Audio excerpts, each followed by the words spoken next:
Hi, you're listening to Phil DeBella, and this is FlashCast by PDB. Today, on the back of a famous quote from Warren Buffett that I posted and where he tweeted, "You will continue to suffer if you have an emotional reaction to everything that is said to you. True power is in sitting back and observing things with logic. True power is restraint. If words control you, that means everyone else can control you. Breathe and allow things to pass." So today, what I want to talk about is how to deal with emotions. And emotions are something that obviously fuel us, they motivate us, they make us happy, they make us sad. And emotions is not always a negative word. It's something that I'll say from the onset. Emotions is often used in a terminology to mean negative, but it's actually positive stuff as well. So let's take control of emotions. Let's have a chat about emotions. And the key I'm going to start from is sometimes we just need to pause, we need to reflect, we need to reset, and then we need to go. And I'll repeat that. Pause, reflect, reset, and go. And I find that the biggest tool that sits underneath and underpins this, to me, is always the concept of emotional intelligence. I've gotten to meet many intelligent people in this world, and I've gotten to meet some that aren't so intelligent. And I think the common denominator so far has been those that are emotionally intelligent are the ones that are able to be in check of their emotions. They're the ones that are able to succeed. They're the ones that are able to get along with others better. And very simply put, emotional intelligence is a social skill, and it helps you become more aware and tactful in understanding and in handling your own emotions as well as the emotions of others. And that is so important. The concept of emotional intelligence is a social skill, and it's there to make you be aware and to be tactful in understanding your emotions and the emotions of others. So, the things that obviously come out of that is that you see benefits and improving in people in well-being, relationship satisfaction, resilience. So the people that are emotionally intelligent are the ones that are really able to get across their emotions. They're the ones that are able to say and recognize that I need to pause, I need to reflect, I need to reset, and then I need to go. And that's something that's really, really important, and something in today's day and age where everything's coming at us at a speed and a rate of knots, and everybody's busy with work and family, and so much more is expected of us. And again, the pace is just so tremendous because of many things, because of technology, because of expectations. The ones that are really going to prosper and the ones that I see that have got that really harmonious life are those that are highly emotional intelligence. And the good news is that emotional intelligence is something that can be worked on, and it's something that can change week to week. Unlike IQ, emotional intelligence can improve and not improve if you're not working on it. But of course, we want to look at the positivity of it and get people to think about how they can build their emotional intelligence. Simply put, to me, emotional intelligence is all about consciousness. It's all about motivation. It's all about empathy, and it's all about putting things into context. Another way to look at it, it's the ability to look at, recognize and perceive emotions in oneself and others. 2, to utilize emotions to communicate. 3, to comprehend and regulate emotions. And 4, to be open and manage emotions to promote understanding and self-growth. So let's get back to what we were talking about before about, you're having an emotional reaction, something's going wrong, the ability to pause. You need to be able to hit pause. Now, hitting the pause button, one of the really, really good, helpful ways to do this is just to deep breathe. Just stop and breathe deeply and count. So the art of meditation is very, very important. However, you don't need to meditate for 2 hours, for 1 hour, for 50 minutes. Stop, deep breathe and count. Breathing in through your nose, count slowly to 5. During this time, focus on the changes that your body is having.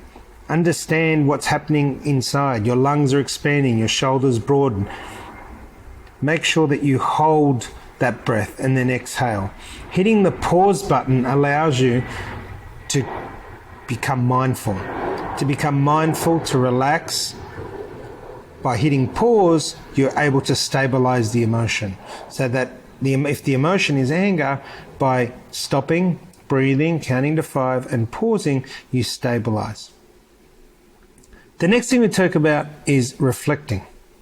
So being able to zoom in and have a look at exactly what is happening. Why did it happen? Not the effects of what happened, but why did it happen? I often talk about putting out smoke, putting out sparks, don't put out fires. Have the ability to be able to identify quickly how it started.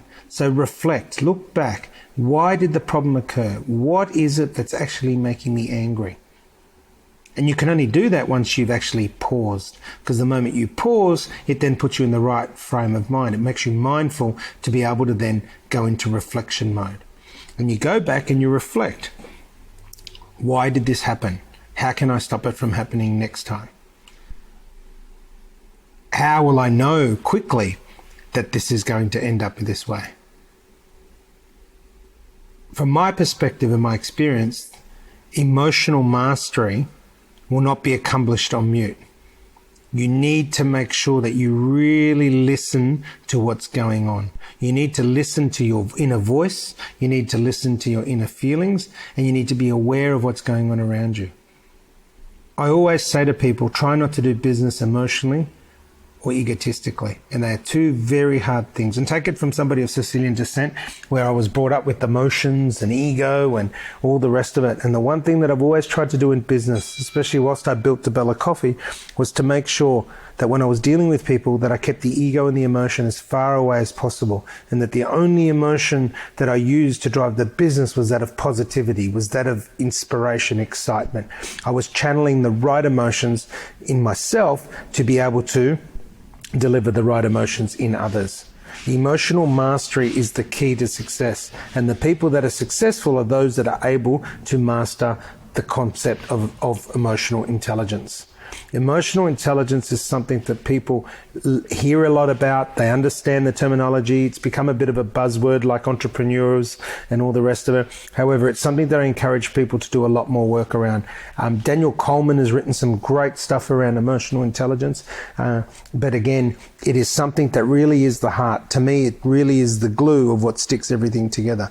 Everything starts and finishes with people.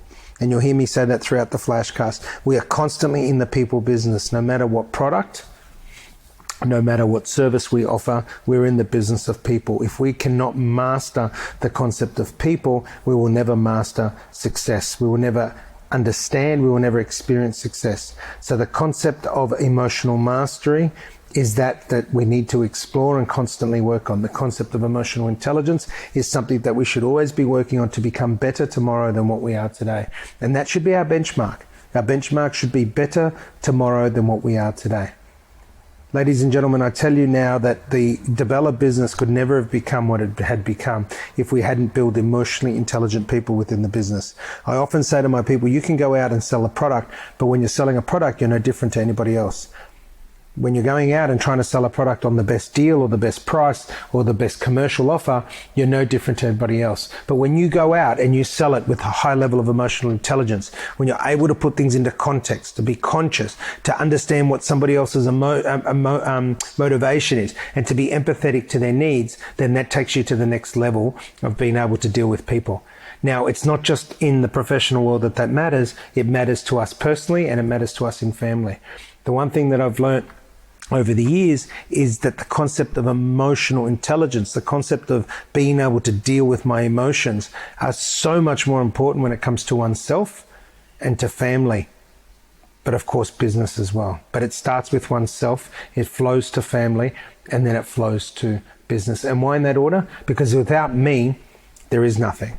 Without family, there's no purpose, and then without work, there is no means for family and for oneself. So in that order, it is so important to understand and master the concept of emotions.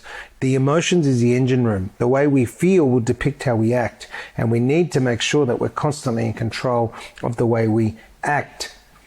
And of course, that's fueled by our emotions. Now, I hope you've enjoyed the FlashCast. As always, unscripted, all about you guys, from my experience, conversations with Phil DeBella. You've been listening to FlashCast by PDB. Be the best you can be. Until next time, goodbye.